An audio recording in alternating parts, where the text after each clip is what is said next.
Hi everyone, in front of me I've got Xiaomi Mi 10 Pro, and let me share with you how to change the screen timeout on this device. So first of all, we have to find and open the settings, so let's do it. And here we have to scroll down to find always on display and lock screen. Let's tap on it. And as you can see in the lock screen settings, on the very first position we've got the sleep, so let's tap. And here we've got some options from which we can choose, so we can set either 15 or 30 seconds. And 30 seconds option is right now applied. This option is marked and highlighted in this blue color, but we can also set 1, 2, 5 or 10 minutes.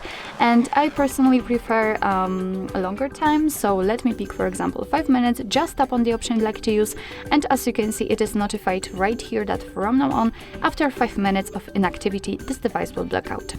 So actually this is it. This is how to change the screen timeout in your Xiaomi Mi 10 Pro. Thank you so much for watching. I hope that this video was helpful, and if it was, please hit the subscribe button and leave the thumbs up.